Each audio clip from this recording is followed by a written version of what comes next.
Setelah sebelumnya kita membahas mengenai uji Z, yaitu pengujian untuk menguji parameter statistik berupa nilai rata-rata dari satu populasi yang standar deviasi dari populasinya diketahui, maka sekarang kita lanjutkan lagi berbagai contoh pengujian hipotesa statistik namun pengujian ini dilanjutkan dengan pengujian atau uji T.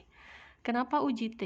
Karena yang diuji adalah parameter statistik berupa rata-rata, tetapi standar deviasi dari populasinya tidak diketahui dan jumlah sampelnya atau data pengamatannya kurang dari 30. Berikut ini adalah contohnya. Ada satu pernyataan yang menyatakan bahwa rata-rata biaya produksi dari satu produk adalah $168 per unit. Rata-rata biaya produksi satu produk adalah $168 per unit. Jika sampel acak diambil dari 25 produk dan diperoleh rata-rata sampel dan simpangan bakunya masing-masing $172,5 dan $15,4, ujilah pernyataan ini dengan alfa 0,05 atau 5%. Maka dari sini ada satu pernyataan tadi ini mengatakan rata-rata. Ingat bahwa dalam pengujian hipotesa statistik pasti yang diuji adalah rata-rata dari populasi atau mu gitu ya. Nah, dari pernyataan ini rata-rata biaya produksinya adalah $168 per unit. Maka pernyataan itu bisa kita terjemahkan menjadi mu sama dengan $168. Berarti kalau mu-nya adalah $168, pernyataan di sini adalah menggunakan tanda sama dengan, maka ini berarti adalah H0. Jika ini adalah H0, maka HI-nya pasti adalah pertentangannya. Hanya saja saya perlu tambahkan informasi di sini bahwa jika H0-nya mu sama dengan, maka HI ini juga bisa berupa mu tidak sama dengan 168 atau bisa juga mu-nya besar dari 168 karena sama dengan 168 atau besar dari 168, ini juga pertentangannya, atau bisa juga mu-nya kecil dari 168. Kapan menggunakan HI seperti ini? Jika ada pernyataan yang ingin diuji. Jadi kalau pernyataan di awalnya adalah mu sama dengan, tapi yang ingin diujinya adalah apakah ternyata sebenarnya mungkin rata-rata biaya produksinya adalah lebih dari $168, maka berarti HI-nya bisa kita gunakan mu besar dari 168. Tetapi di sini nggak ada permintaan itu. Kalau tidak ada permintaan khusus, maka jika pernyataannya adalah di awal dikatakan rata-rata biaya produksinya adalah 168, maka berarti H alternatifnya secara otomatis pasti adalah rata-rata biaya produksinya tidak sama dengan 168. Oke, jadi ini ya yang H0 dan HI-nya. Tetapi HI dari H0 yang seperti ini juga bisa dituliskan begini, tergantung kepada pernyataannya yang kita akan ujikan. Nah, kemudian alfanya sudah diketahui tadi 0,05, ukuran sampelnya adalah 25, rata-rata sampelnya adalah 172, dan simpangan baku dari sampel yang 25 ini adalah 15,4, berarti ini adalah X bar dan ini adalah S karena simpangan baku dari sampel.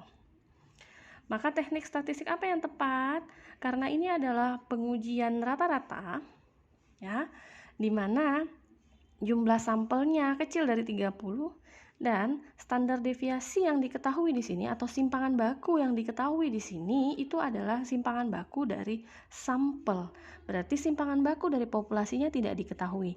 Maka jika begitu berarti pengujian yang kita akan lakukan adalah t-test atau uji T. Oke. Jika alfanya tadi 0,05, maka HI-nya tadi adalah tidak sama dengan, berarti kalau HI-nya tidak sama dengan, maka daerah kritisnya itu akan ada di daerah sebelah kiri dan sebelah kanan. Berapa besar daerah arsiran ini? Daerah arsiran ini besarnya adalah sebesar alfa per 2, yaitu 0,025, 0,025. Tetapi berapakah nilai T yang ada di sini? Maka nilai T yang ada di sini kita bisa peroleh dengan membaca tabel T. Dalam tabel T ada yang disebut dengan V atau dia disebut juga dengan DF. Atau DF ini adalah degree of freedom, yaitu derajat kebebasan.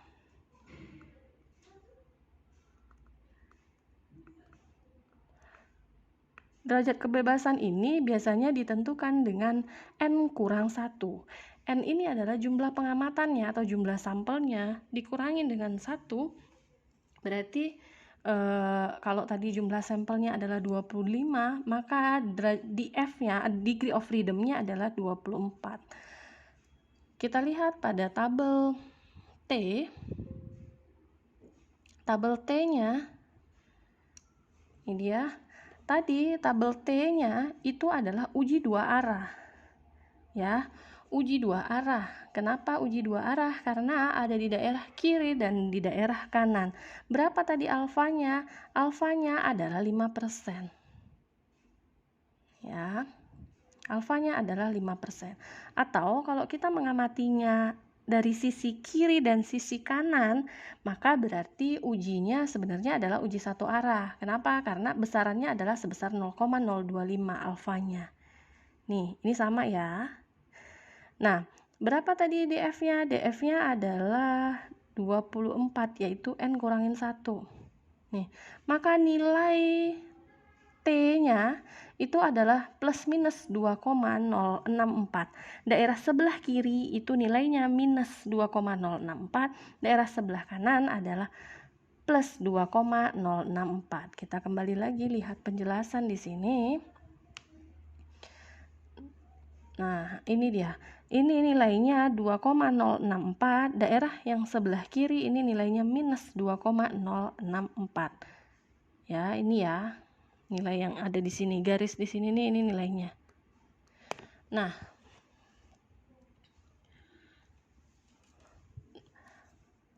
berarti jika hasil perhitungan kita itu di atas 2,064 atau di bawah minus 2,064, berarti ini adalah H0 ditolak.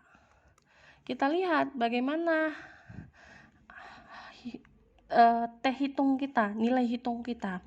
T hitung itu bisa dihitung dengan rumusan rata-rata sampel dikurangi dengan rata-rata populasi dibagi dengan standar deviasi sampel dibagi dengan akar N. X barnya tadi diketahui 172,5, mu-nya tadi adalah rata-rata pernyataan 168, S-nya adalah 15,4, datanya adalah sebanyak 25, maka begitu kita hitung, maka nilai T hitungnya adalah 1,46. Maka 1,46 itu letaknya ada di mana? 1,46 itu kira-kira letaknya ada di sini. Maka karena dia terletak di daerah yang tidak diarsir, berarti ini adalah daerah H0 diterima. Jadi kalau begitu H0-nya diterima, maka kesimpulannya apa? Kesimpulannya kembali ke pernyataan H0. Apa tadi pernyataan H0-nya? Pernyataan H0-nya adalah ini dia, bahwa rata-rata biaya produksi satu produk adalah $168. Artinya pernyataan ini benar. Ya, pernyataannya menyatakan bahwa rata-rata biaya produksi itu adalah $168 setiap produk. Mungkin itu contoh pertama. Di sini ada latihan. Silahkan adik-adik coba dulu kerjakan. Kita diskusikan kembali di Sikuli dan pengiriman soal. Jadi kalau misalnya kamu sudah mengerjakan, mau didiskusikan, kamu boleh share jawabannya di grup WA ya. Sekian penjelasan saya tutup dengan Assalamualaikum warahmatullahi wabarakatuh.